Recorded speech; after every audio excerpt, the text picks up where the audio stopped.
Nights planning my next move meant something.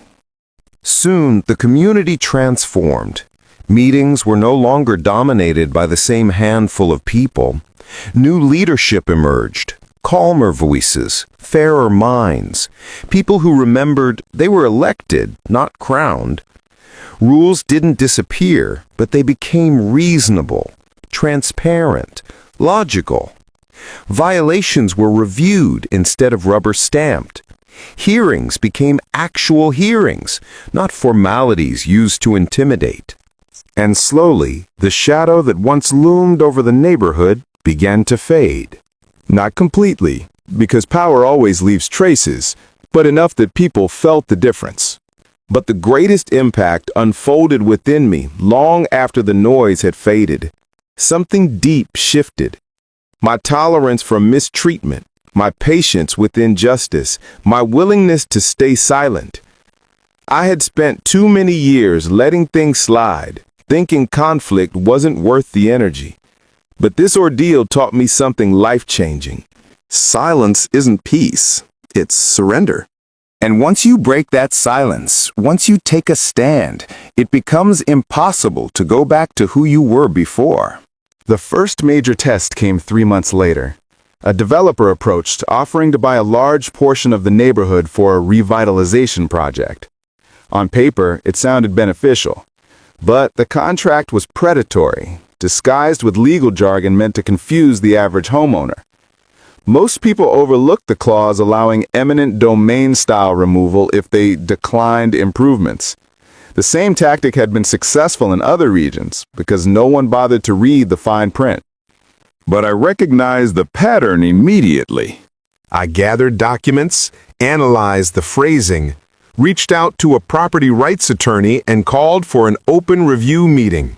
What followed was a room full of people who, months earlier, wouldn't have questioned authority, but now came prepared, alert, determined not to be blindsided again.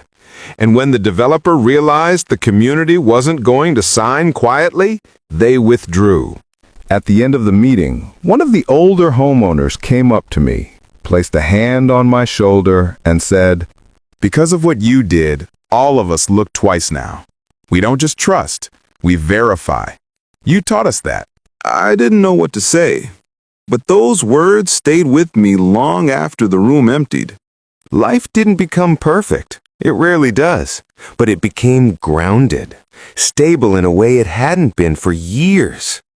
And every improvement, every small victory, traced back to a single decision, refusing to let someone take what was mine. The ranch became a gathering place again.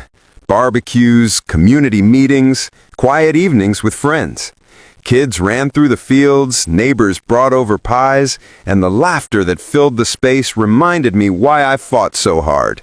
Not just for land, but for belonging, for dignity, for fairness. One evening, sitting by the fire pit, I found myself thinking about the HOA president, about how her actions spiraled into something far bigger than she ever anticipated. I wondered if she regretted any of it. If losing her power made her rethink how she treated people, or if she simply blamed everyone but herself. I didn't know the answer, and for the first time, I didn't care. Forgiveness isn't about forgetting. It's about letting go of the desire for the past to be different. And I had finally reached that place. The long-term impact wasn't just on the neighborhood or the ranch. It was on how I viewed life moving forward. I became more protective of my rights, more aware of the systems around me, and more careful about the authority people claim. But I also became more empathetic, more willing to stand up not just for myself, but for those who didn't know how. The biggest takeaway: you don't truly know your strength until someone tries to take away what you love.